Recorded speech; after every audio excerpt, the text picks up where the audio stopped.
성령이 임했어요. 바람같이 임하고 불같이 임했죠. 그러나 그것보다 중요한 것은 성령이 임하시니 성령의 통치가 이루어졌다는 거죠. 자기의 말이 아니라 성령이 말하게 하심을 따라서 말하기를 시작했습니다. 다스림을 받는 삶, 달리 표현하면 종으로서의 삶, 시키는 대로 말하는 거잖아요. 종으로서의 삶이 시작된 겁니다. 그들이 방언을 말하기 시작하니까 각 지역에서 온 사람들이 각자의 방언으로 말하는 것을 듣게 되고 놀랐어요. 여기서 방언은 일종의 선포였죠. 우리가 다 우리의 각 언어로 하나님의 큰 일을 말함을 듣는도다 하고, 그 방언의 내용이 하나님의 큰 일을 말하는 것임을 이제 우리가 알 수가 있어요. 일부는 술에 취했다고 조롱하기도 했습니다. 그러니까 성령 충만해서 방언을 말하는 모습이 그렇게 썩 점잖아 보이지는 않았다는 것 같죠. 그러니까 술 취했다고 그러지 않겠어요? 점잖게 이야기했으면 술 취했다고는 안 했겠죠. 근데 뭔가 모양새가 평범하지는 않았던 것 같습니다. 그 하나님의 위대한 일이 무엇이었을까? 하나님의 큰 일을 방언을 통해서 선언하고 있었는데 그 하나님의 큰 일이 무엇이었을까? 본문에 이 베드로의 설교를 통해서 그 하나님의 큰 일을 들여다볼 수가 있죠. 성령께서 성경을 기록할 때에 그러한 순서대로 기록을 하신 거예요. 베드로가 11사도와 함께 서서 소리를 높여 이제 선언을 하는 겁니다. 사도들이 다 서서 지금 다 방언으로 막 방언을 했을 거 아니에요. 그런데 이제 사람들이 모여들고 술 취했다고 그러고 웅성웅성하니까 이제 대표로 베드로가 서서 크게 설교를 한 거죠. 먼저는 자신들의 상태를 요엘의 말씀이 성취되는 것으로 선언을 합니다. 17절에요. 말세에 내가 내 영을 모든 육체에 부어주리니 하고 요엘서의 말씀을 인용을 하는 거죠. 그 말씀이 우리에게 성취되어서 우리가 지금 하나님의 영이 충만해서 자녀들은 애언하고 청년들은 환상을 보고 아비들은 꿈을 꾸는 이 애언의 성취가 우리에게 이루어진 거다 하고 이제 선언을 한 거죠. 제자들이 지금 성령이 충만한 사건이 요엘의 애언의 말씀이 성취된 사건이라면 굉장히 중요한 의미를 갖게 됩니다. 왜냐하면 이렇게 됐죠. 말세에 이렇게 되잖아요. 그러니까 요엘의 애언은 말세에 일어날 사건을 애언한 거거든요. 그 말세는 여호와의 크고 두려운 날이고 메시아의 왕국이 도래하는 날이죠. 유대인들이라면 이걸 다 알고 있는 거예요. 요엘의 애언이 성취되는 날은 메시아 왕국이 도래하는 날이다. 여호와의 심판이 있는 날이다. 이렇게 다 알고 있어요. 그리고 유대인들은 그 날을 대망하여 기다리는 거죠. 메시아의 날이 속히 오기를, 여호와께서 심판하여 주변국들을 다 멸망시키는 그 날이 속히 오기를 기다리고 있었다 이 말이죠.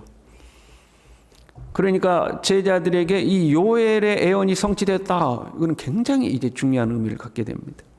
그 날에 누가 오신 거예요? 예수님이 오셨다 하는 거죠. 22절에요. 하나님이 나사렛 예수로 큰 권능과 기사와 표적을 너희 가운데 베푸사 너희 앞에서 그를 증언하셨느니라. 예수 그리스도가 말세에 하나님이 보내기로 약속된 분인 것을 큰 표적과 기사와 권능을 통해서 너희들 앞에 증언했다. 그런데 그 예수님을 너희들이 법 없는 자들의 손을 빌려서 십자가에 못 박아 죽여버렸다 하는 거죠. 하나님이 약속하신 그리스도를 너희들이 못 박아 죽여버렸다는 거예요.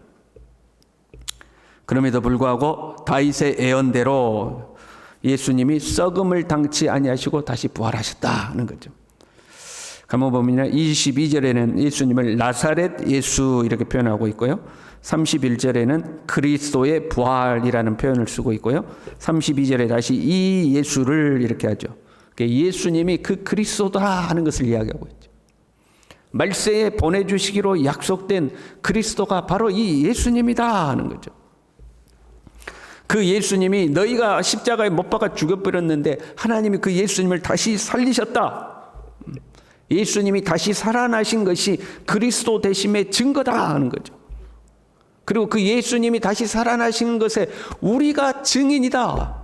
그리고 우리가 증인되는 것은 지금 너희들이 보는 것처럼 요엘의 예언이 성취된 모습이 우리가 증인됨을 증거하고 있는 것이다. 너무 여러 단계로 갔나요? 새벽이지만 뭔 말인지 알겠죠? 예수님이 말세에 보내주시기로 약속된 그리스도인 증거가 부활하신 거다 하는 거죠. 그럼 예수님이 부활하신 증거가 어디냐? 우리가 증인이다. 너희들이 참된 증인이라는 증거가 어디 있느냐? 요엘의 예언의 말씀이 지금 우리에게 성취된 것을 보아라 하는 거죠. 그리고 마지막에 이제 아주 강력한 못을 박는 거죠. 36절에요. 그런즉 이스라엘 온 집은 확실히 알지니 너희가 십자가에 못 박은 이 예수를 하나님이 주와 그리스도가 되게 하셨느니라. 너희가 예수님을 십자가에 못 박았다는 거죠. 그분이 주와 그리스도신데 너희들이 못 박았다 하고 지금 베드로가 선언을 하는 거죠. 이 베드로의 선포는 당대 유대인들에게는 심각한 문제죠. 그들이 그토록 기다리던 대망하던 그리스도를 자기들 손으로 십자가에 못 박아버린 겁니다. 이거 보통 심각한 문제가 아닌 거죠. 그래서 그들이 이 말을 듣고 마음에 찔렸어요. 물론 성령이 역사하셨기 때문에 듣는 이들의 마음이 찔렸죠. 그러나 만약에 예수 그리스도의 십자가 죽음과 부활이 나와 아무 상관없었다면 마음이 찔릴 리가 별로 없는 거예요. 그래? 그랬나 보다 그러는 거죠. 그런데 그토록 기다렸던 그리스도를 수많은 선지자들을 통하여 약속되어 있던 그 메시아를 너희 손으로 십자가에 못 박아 죽여버렸다. 그러니 마음이 찔리는 거예요. 성령의 역사도요, 그 매개체가 있어야 되는 거예요. 매개체가. 그 사건을 통해서 성령이 역사하셨고 자기들이 저질러 놓은 사건이 있으니까 마음에 찔렸어요. 마음에 찔려서 묻는 거죠. 형제들아, 우리가 어찌할꼬? 그럼 우리 어떻게 해야 되냐 하는 거죠. 그때 가르치죠. 너희가 회개하여 각각 예수 그리스도의 이름으로 세례를 받고 죄 사함을 받으라. 그리하면 성령의 선물을 받을 것이다. 회개해라 하는 거죠.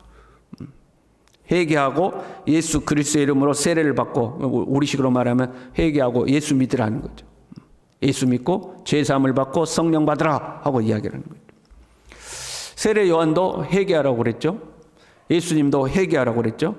하나님의 나라가 가까웠으니 회개하고 복음을 믿으라. 지금 하나님의 나라가 가까이 왔다. 그러니까 회개하라. 그렇게 이제 선언하신 거 아니에요?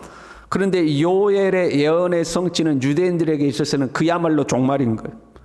여호와의 심판이 바로 눈앞에까지 온 거예요. 그렇다면 당장 구원받는 방법이 필요할 거 아니에요. 그 형제들아, 우리가 어떻게 해야 되느냐? 뿐만 아니라 그리스도를 십자가에 못까지 박아버렸으니 이거 보통 문제가 아니죠. 우리가 어떻게 해야 되느냐? 회개해라. 그리고 예수님 믿고 죄 사함을 받아라. 그래서 그날에 3,000명이나 회개하고 세례를 받고 성도가 되었다 하는 거죠. 여기에 이제 우리 기독교의 가장 기본적인 선언이 들어있는 거예요. 우리의 삶에 어떤 문제가 생겼고 그런 문제에 직면했을 때 우리의 입에서 우리가 어떻게 해야 되냐라는 탄식이 나올 때 가장 기본적이면서도 근본적이고 핵심적인 대답이 있죠. 뭐예요? 예수님 믿고 회개하고 제사함 받아야 된다 하는 거죠. 우리가 어떻게 해야 되냐? 회개하라 하는 거죠. 우리가 일상을 살면서 누군가를 만났어요. 근데 그 사람이 문제를 가지고 있어요. 그래서 고민하고 심각해요. 그럼 우리는 그 문제를 전도의 기회로 삼으려고 하잖아요. 이 사람 전도해야겠다 하고 전도의 기회를 삼으려고 해요. 그때 우리는 어떻게 이야기해요? 그 너도 교회 가면 좋은데, 이제 가장 기본이죠. 너도 교회 가면 좋은데 거기서 조금 더 발전하면 너도 교회 가면 네 문제 해결될 수 있어. 여러분 자신 있게 말할 수 있어요? 그 문제 교회 가면 해결돼. 자신 있게 말할 수 있습니까? 그렇지 못한 사람이 많아요. 그냥 교회 가면 좋을 텐데 그러죠. 거기서 조금 더 구체적으로 들어가면 너도 예수님 믿으면 그 문제 해결돼. 자신 있게 이야기해야 되겠죠. 예수님 믿으면 네 문제 다 해결돼. 여러분 그래요 안 그래요? 해결 안 됩니까? 여러분 예수 믿으면 해결된다는 믿음이 있어야 돼요. 그렇잖아요. 안 그런 것 같은데 여러분 표정이 예수 믿어도 해결 안 된다고 그런 것 같은데 여러분 예수 믿으면 해결되는 거예요? 그런데 진짜 FM 대답은 뭐예요? 너도 회개하고 예수 믿고 제사함 받아야 돼. 이게 FM 대답. 자식의 문제, 경제적 문제, 뭐 인간관계에 문제가 있는 사람을 만나서 우리가 전도를 한다면 그냥 교회 다니면 좋을 텐데 이렇게 끝나는 게 아니라 너 예수 믿고 회개하고 제사함 받아야 돼. 이게 FM 대답이다. 오늘날 교회와 성도들에게 회개의 요구가 사라진 거예요. 회개하세요. 이게 없어지는 거죠.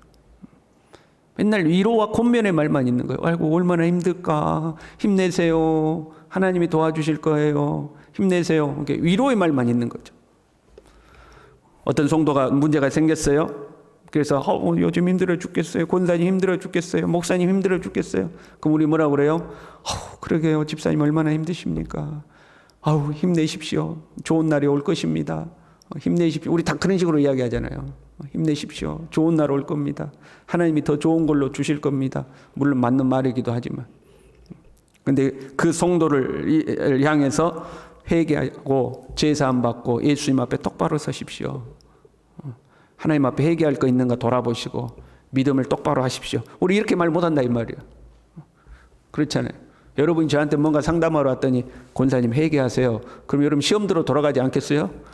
목사님 나한테 회개하라고 그런다고. 시험 들어 돌아가지 않겠어요? 그런데 정답이 뭐예요? 회개하고 예수님 앞에 똑바로 서십시오 하는. 안 믿는 자들에게는 회개하고 예수 믿어 제사함 받으십시오. 그러면 성령을 선물로 받으실 겁니다. 이게 정답이고, 믿는 자들에게는 회개하고 예수님 앞에 똑바로 서십시오. 믿음 생활 바로 하십시오. 이게 정답이라는 거예요. 가장 기본적이고 가장 근원적이고 가장 핵심적인 정답이 하나님 앞에 회개하고 믿음을 바로 세우십시오. 예수님 똑바로 믿으십시오. 그게 정답이라는 거죠. 우리는 어떤 문제를 당하든지 간에 우리의 어떤 문제에 직면했을 때 우리의 마음에 내가 어찌할꼬 하는 마음이 생겼을 때 정답은 가장 기본적으로 우리는 주님 앞에 바로 서야 될 것이 있는가, 회개해야 될 것이 있는가, 그걸 돌아보는 게 가장 기본이라. 그리고 나서 위로도 필요하고 권면도 필요하고 중보도 필요하고 그게 필요하다 이거죠. 받아들이는 사람도 있고 거절하는 사람도 있어요. 3,000명이 세례를 받고 성도가 되었어요. 그러나 여전히 이 사도들과 초대교회 성도들을 미워하는 사람들이 있고 핍박하는 사람이 있고 여전히 있잖아요. 3,000명 엄청나게 믿은 거예요. 그러나 박해하고 미워하는 사람들이 더 많은 거죠. 그래서 우리가 누군가에게 회개하고 예수님 앞에 똑바로 서십시오. 받아들인 사람도 있고 시험 드는 사람도 있어요. 어떻게 나한테 저렇게 말해? 안 그래도 힘든데? 가는 사람도 있겠죠. 그래서 우리는 상대에게 그 말을 못해요. 그렇잖아요. 여러분이 누군가 만났는데 회개하고 예수님 똑바로 믿어야 돼. 이 말 쉽게 못하죠. 그래서 스스로 회개하는 마음을 가져야 돼요. 우리 시대가 누군가가 나한테 회개하라고 말을 안 해주니까 스스로 회개하는 마음을 가져야 돼요. 항상 스스로를 하나님 앞에 돌아봐야 돼요. 주님과 나 사이에 죄가 끼어들지 못하도록 우리 자신을 지켜내야 돼요. 그리고 성령께서 우리를 깨우치실 때, 여러분 과거에는 죄가 아니라고 생각했는데 어느 날 그것이 죄라고 느껴지는 것들이 있어요. 성령께서 우리를 가르치시거든요. 그러면 우리의 신앙의 수준에 따라서 뭐 그럴 수도 있지. 야 그게 뭐가 문제야? 예전에는 그랬는데 어느 날 성령께서 내게 빛을 비추시며 이게 하나님 앞에 정말로 잘못된 거구나 하고 깨닫게 되는 것들이 있어요. 성령께서 우리를 깨우치실 때에 회개하고 바로 서야 되는 거죠. 저와 여러분이 내가 하나님 앞에 어찌할꼬 하는 심령으로 매 시간마다 주님 앞에 나를 돌아보는 마음으로 그렇게 성숙해가는 하나님의 사람들이 될 수 있기를 바랍니다. 기도하겠습니다. 하나님 아버지, 우리의 심령들마다 내가 어찌할꼬 하는 마음이 생기게 도와주시고 그때마다 사람의 위로와 사람의 사랑과 사람의 친절에 기대지 아니하고 하나님 앞에 내 자신을 돌아보고 하나님 앞에 죄를 고백하고 회개하고 느슨해진 신앙의 끈을 다시 조여매고 예수 그리스도 앞에 똑바로 세워져가는 하나님의 사람들이 될 수 있도록 주님 우리 모두를 붙들어 주시고 성령께서 우리에게 빛을 비춰주셔서 더욱더 주님 앞에 거룩하고 경건한 하나님의 사람으로 자라날 수 있도록 우리 모두를 붙들어 주시옵소서. 예수님의 이름으로 기도 올리옵나이다. 아멘.